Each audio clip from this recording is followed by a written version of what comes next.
Caleb stood quietly as the soft wind moved through the glowing trees of Elthera. Everything here was different. The sky had two suns. The grass was silver. The people lived they could be called that were peaceful, tall, and calm. They didn't speak with mouths like humans. Instead, they used thoughts. He was the only human sent to this alien world for peace talks. After years of conflict between humans and Eltherans, both sides wanted to avoid another war. Caleb didn't know why he was chosen. He wasn't a leader or a soldier anymore. Maybe it was because he had seen too much war already and had nothing left to prove. He stepped off the small shuttle that had brought him to the surface. The welcoming group stood waiting. They were tall, graceful beings with smooth skin that shimmered like moonlight. Their eyes were large and calm. One among them stepped forward. She looked younger than the rest. Her long robe floated slightly above the ground, and her silver hair moved like water. "Hello, Caleb," her voice said, not in the air. But inside his mind, he froze. The voice was gentle but clear, as if someone had whispered inside his skull. He looked around, startled. "Don't be afraid," she continued. "My name is Lyra. I will be your guide." Caleb nodded slowly. "You heard my name?" "Yes," she replied with a smile. "You thought it very loudly." His face turned red. He had just been thinking about how strange and beautiful she looked. "Did she hear that too?" "Yes," she said again, her eyes filled with amusement. "I heard that too." He looked away. Embarrassed, he tried to clear his thoughts. He told himself not to think anything stupid. Don't think about how her eyes looked like stars. Don't think about how her voice felt like a soft blanket in winter. And especially don't think about how nervous he was. She stood there, still smiling. "I can't turn it off," he muttered under his breath. "I know," Lyra said kindly. "It's okay. I don't judge your thoughts." He followed her through a path made of glowing stones. Small lights floated in the air like fireflies. Everything was calm. Caleb, on the other hand, was not. He kept trying to push away his thoughts. But the harder he tried, the louder they became. His head was full of noise, memories from the war, faces he'd rather forget, shame, fear, and deep down, the feeling that he didn't belong anywhere anymore. They reached a wide platform made of crystal. The city was built high in the trees. Lights shimmered under bridges of vines and soft glass. He stopped to take it all in. "It's beautiful," he said. "Thank you," Lyra answered. "I'm happy you think so." He blinked. He hadn't said that part out loud. "I know." She smiled again. "I'm sorry. Sometimes I listen when I don't mean to. Our minds are open by habit," he sighed. "This is going to be a long mission, isn't it? Perhaps," she said gently. "But it doesn't have to be hard." She brought him to a quiet room made of smooth stone. There was no bed, but a soft mat rested in the middle, surrounded by a few glowing plants. It was peaceful. "You may rest here," Lyra said. "I will return later to show you the Temple of Voices." He sat down, tired. "Thanks." "Yes." As she turned to leave, he thought, why is she being so kind to me? She hears everything, all my mess, all the darkness. And she still smiles. She paused at the door. "Because I don't see mess," she said gently, not turning around. "I see someone who's hurting, and I know that feeling." He looked up at her, but she was already gone, alone in the room. Caleb sat with his thoughts. He didn't know. If he could do this, he was just a man with too many ghosts in his mind. How could he work with someone who could hear every broken piece of him? But deep down, a small part of him felt something else. Not fear, not shame, something like hope. Caleb woke to the soft light of morning filling his room. The walls glowed gently, and the air felt cool and fresh. He sat up slowly, still unsure if yesterday had been real. Maybe it was a dream. Maybe it wasn't really on an alien planet where someone could read his thoughts. But then he heard her. "Good morning, Caleb." Her voice was soft and clear in his mind, even though she was nowhere in sight. He looked around and saw Lyra standing just outside the room. Her silver hair flowed like a river, and her calm eyes watched him with quiet kindness. He sighed. "Already in my head again?" She smiled. "I try not to listen unless you direct your thoughts to me. But you were thinking very loudly again. He rubbed his face with both hands. Great. Don't worry, she said as she stepped inside. Your thoughts are not bad, just ... loud. You have a storm inside. Storms are not evil. They are part of nature. Caleb stood up and followed her out of the room. He didn't say much. He was still embarrassed. Even after all that happened yesterday, he didn't feel any more in control of his thoughts. As they walked through the shining paths of the Eltheran city, Lyra explained how the mind voice worked. We are trained since childhood to hear thoughts and speak through them. But we also learn to respect silence. You humans speak with words. We speak with feelings and meaning. Your mind is not broken, Caleb. It is just noisy because of pain. He listened quietly, not sure how to respond. They reached a large dome-shaped building made of clear crystal. Inside, a soft hum filled the air. Eltherans floated in meditation, their eyes closed, thoughts passing silently between them. This is the Temple of Voices, Lyra whispered in his mind. It is where we come to clear our thoughts and listen to others without judgment. You mean, everyone's just sharing their thoughts here? Yes, but not all at once. It is like music. One thought, then another. We listen, not to reply, but to understand. He stared, both amazed and nervous. If he stepped into that place, they would hear everything: his fears, his regrets, his secrets. He wasn't ready. Lyra must have felt his hesitation. Do not need to go inside today. We have time. He walked around the outer garden. Trees with glowing fruit hung over their heads, and the air smelled like honey and fresh rain. Lyra picked one of the fruits and offered it to him. He took a bite and smiled. It tasted like peach mixed with vanilla. For a moment, he felt calm. Then his thoughts slipped again. She's always so calm. How does she not get tired of hearing me panic? All the time? I must be annoying. Lyra looked at him gently. We're not annoying. You are learning. He laughed awkwardly. You heard that? Yes. I don't even know how to shut it off. You don't need to shut it off. You just need to accept it. It's easy for you to say. You don't think stupid things all the time. That is not true. She said, even we have strange thoughts. But we do not hide from them. We see them, understand them, and let them go. He looked down at the ground. I wish I could do that. Lyra stopped walking and turned to face him. Caleb, can I show you something? Sure. She reached out and gently placed her hand on his forehead. Close your eyes. He did. At first he felt nothing. Then slowly, a warm feeling spread through his mind. Images appeared. It's not his, but hers. He saw Lyra as a child, afraid, in a dark cave during a thunderstorm. He saw her crying alone when her older sister left to join the Peace Guard. He saw her sitting by the river, thinking she wasn't strong enough to lead her people one day. He opened his eyes in surprise. You felt all that? Yes, she nodded. And I still do sometimes. But I learned that it is not weakness. It is being alive. So you're not perfect, he said with a small smile. Not at all, she replied, smiling back. They sat down on a smooth rock under one of the glowing trees.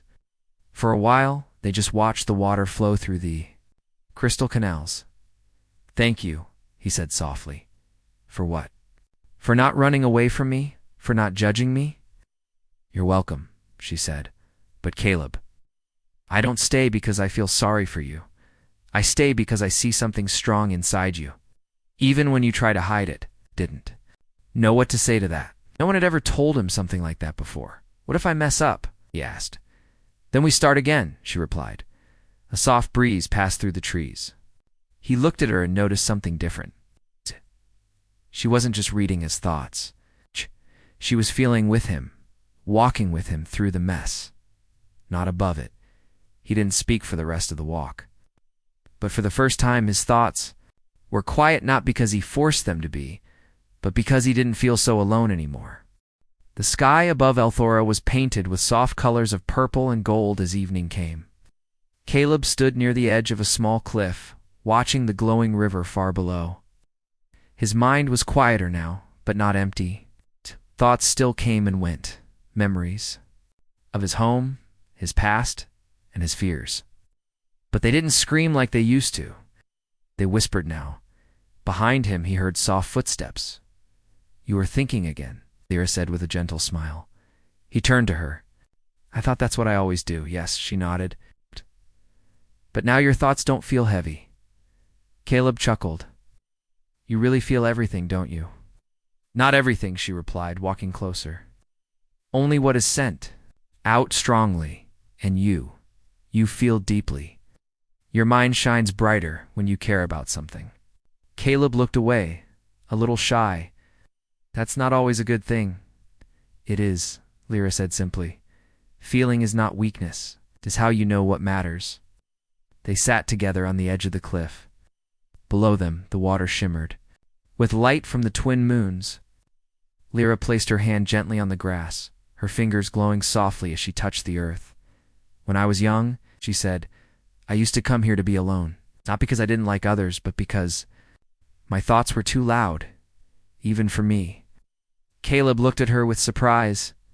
"You had trouble too?" "Yes," she answered. "I didn't know how to control the voices in my head. I heard too much from everyone around me. It became a storm. But over time, I learned to listen kindly to others and to myself." He nodded slowly. "I'm trying. I really am. But sometimes I think maybe I'm broken. I've seen things, done things I wish I hadn't. I don't know if peace is meant for someone like me." Lyra didn't speak right away. She reached over and lightly touched his hand. Suddenly, Caleb felt something enter his mind. Not just a voice, but a memory. A clear image formed inside his head. He saw a battlefield, but it wasn't Earth. It was Elthara. And Lyra was there much younger, standing alone in the middle of burning trees. Her thoughts were loud and scared. She was calling for her sister who never answered. She watched people she loved disappear in the fire. And still, even in her fear, she reached out to help someone else. The memory faded.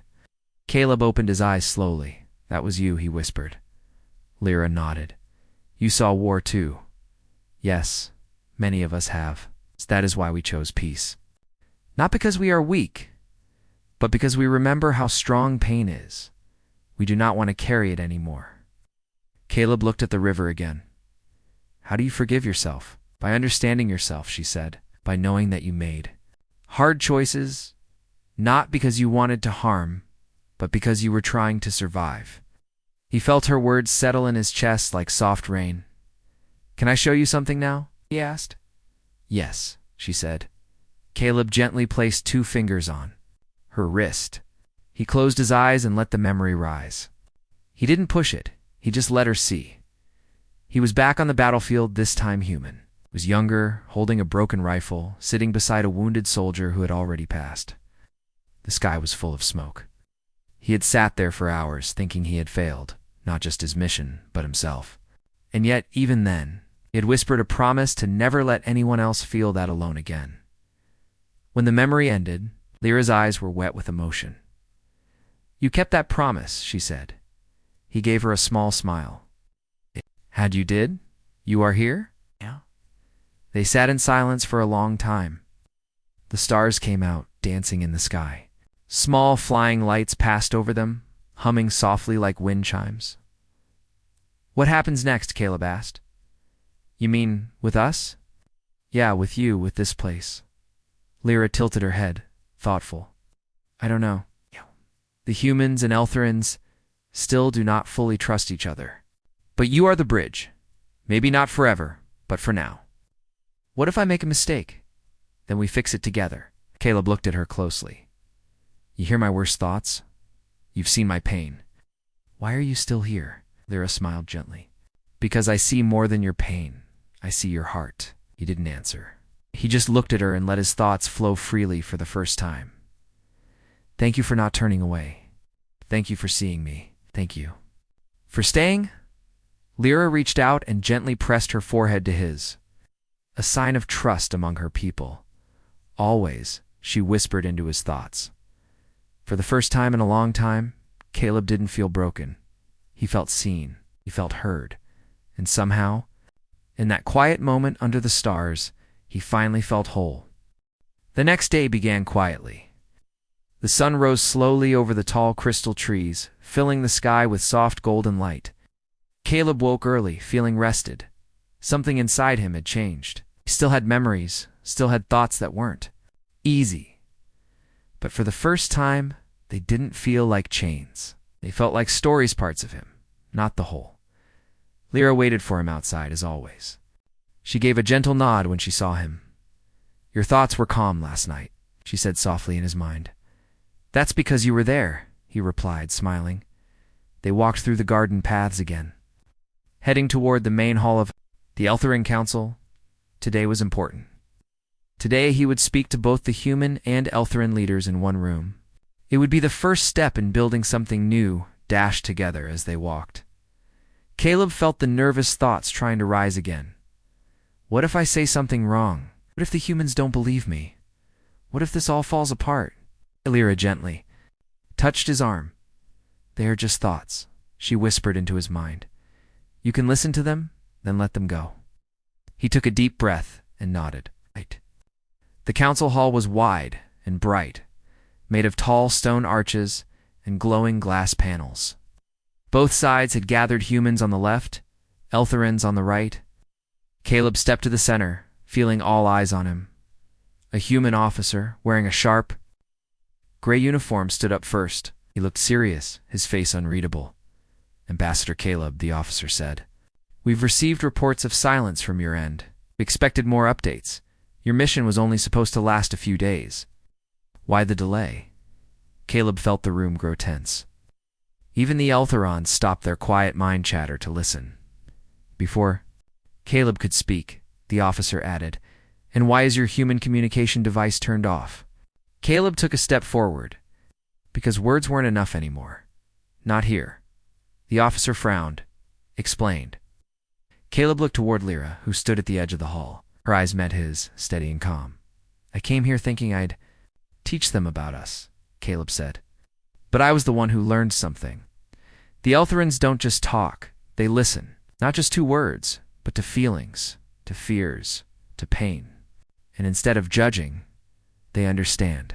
He paused, looking at the human side of the room.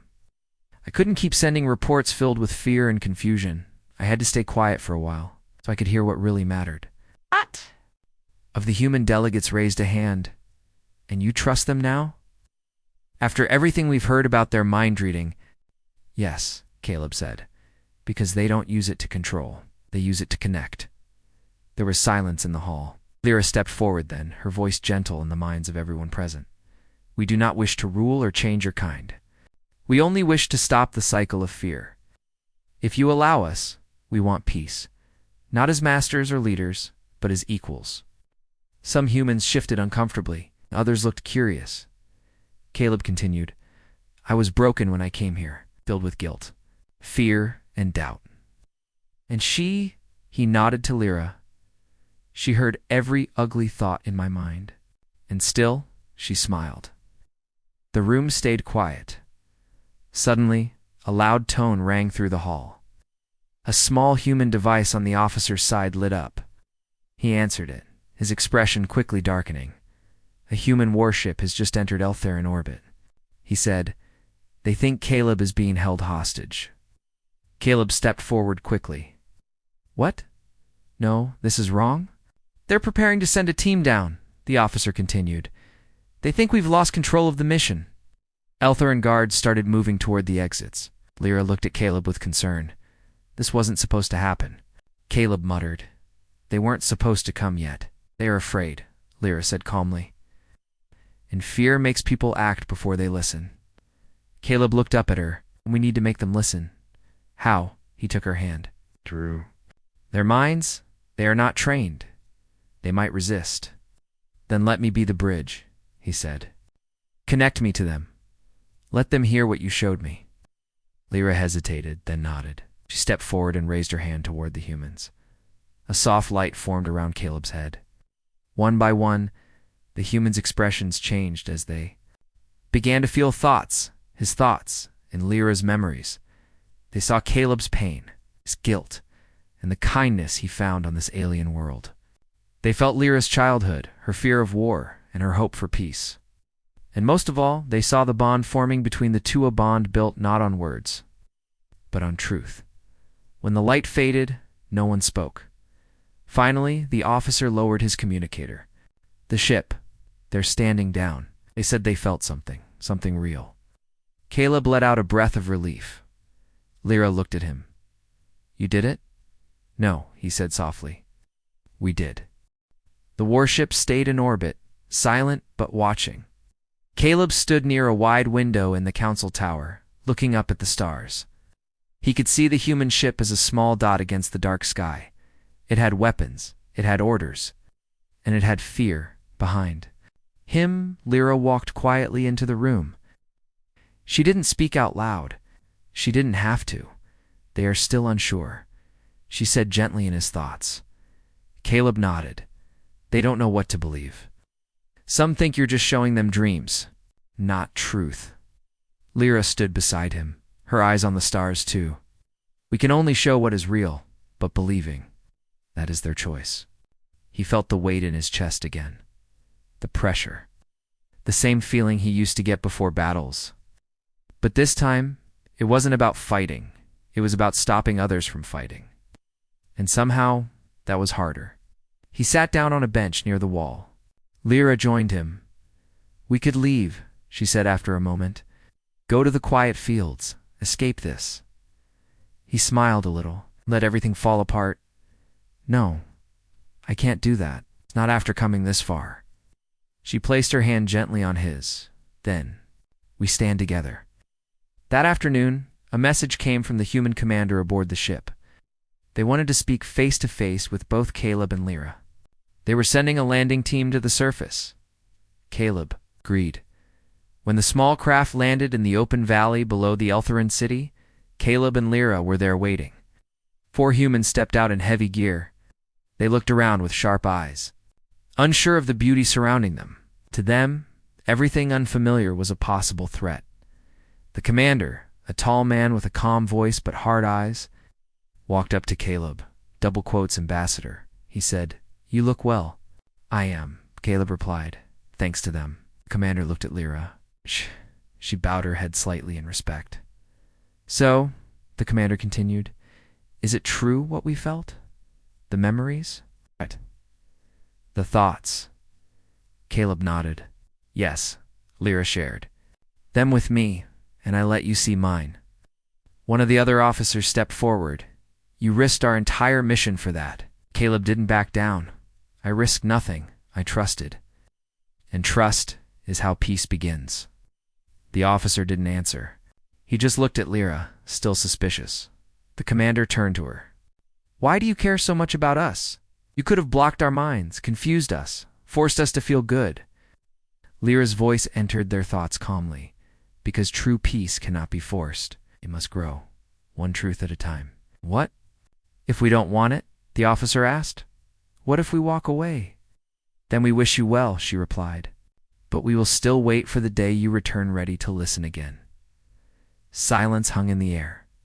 Then the commander slowly removed his helmet. I didn't want to believe this was real. I've seen too much pain, too many traps.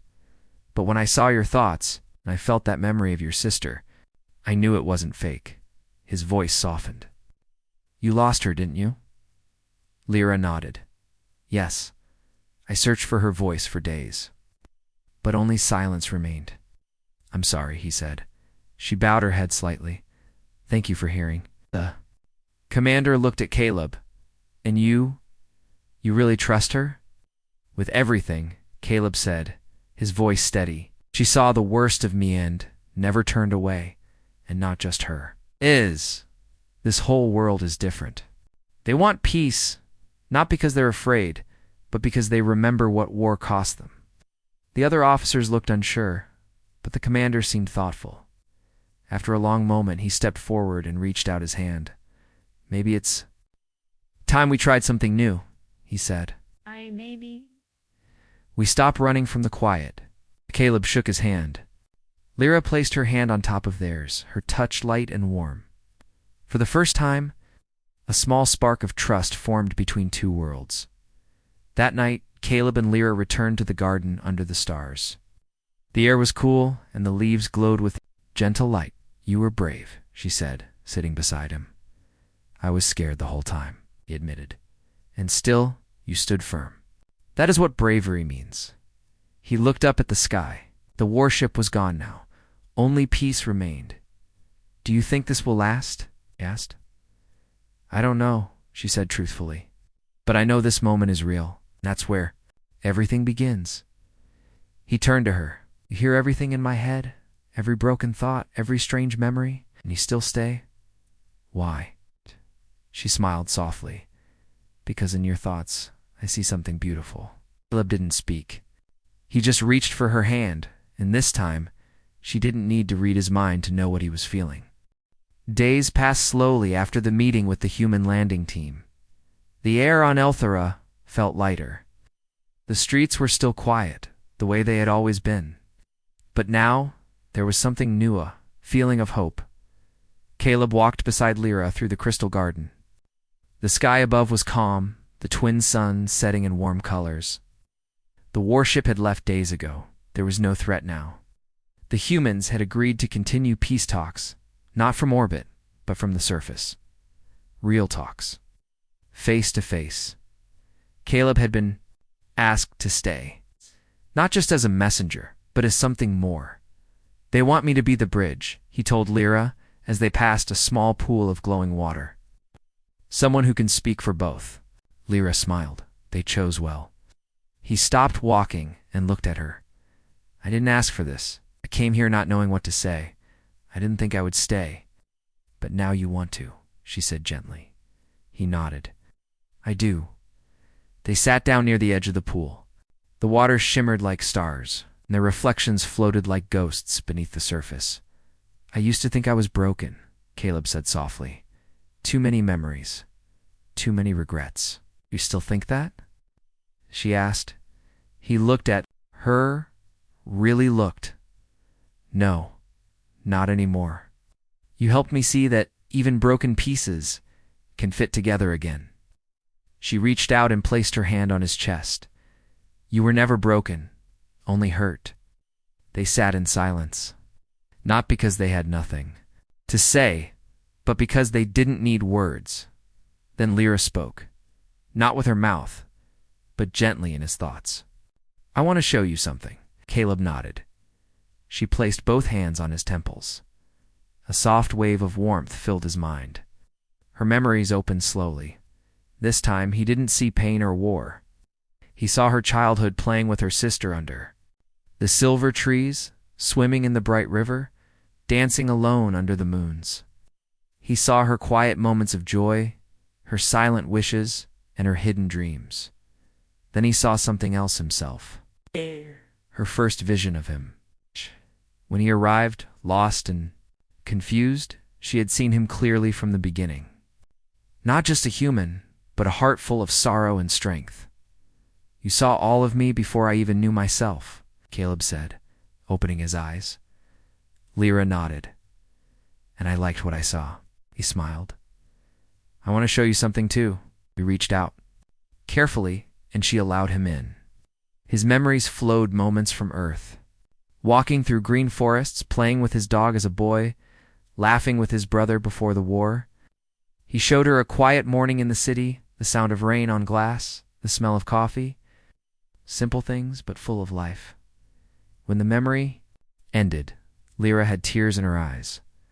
"Your world is beautiful too," she whispered. "Not always," he said, "but those small things. They're what I miss most." She reached for his hand. "Then bring them here. Share them." At her surprised, "You'd want that?" "Yes," she said. "Your stories, your songs, your smiles. The galaxy needs them." For the next few days, Caleb began writing. Not just reports or council notes, but stories, short ones. He told the Eltherons about Earth, about human dreams, about the sound of waves, and the feeling of sand under your feet. Lyra helped translate them, not just in words, but in feeling. Soon, more humans began to visit. Not soldiers, but artists, teachers, and builders. They came curious, not afraid. And the Eltherans welcomed them with quiet grace. One evening, After a long meeting, Caleb sat alone in the garden. Stars above were brighter than usual. Thought about how much had changed in so little time. Lyra joined him without a word. She sat beside him and placed her head gently on his shoulder. He smiled. "You're still listening, aren't you?" "Always," she replied. "Then tell me, what do you hear now?" She closed her eyes for a moment, then opened them again. Peace. A soft, growing peace. "It's not perfect, but it's real." He nodded. "And me?" She looked at him gently. "I hear a heart learning to trust again. It's a voice that's still a little scared, but also strong. And most of all, hear love." Caleb felt warmth in his chest, not just from her words, but from the truth behind them. "Thank you," he said quietly, "for never giving up on me." "You never gave up on yourself," she said. "You just needed someone to remind you." They stayed there as the night grew deeper. No more missions, no more doubts. Just two souls side by side, sharing silence that spoke louder than any words. Caleb looked at her one last time that night and thought, "You can hear everything. You still smile. How lucky am I?" Lyra leaned closer and whispered into his thoughts, "Very,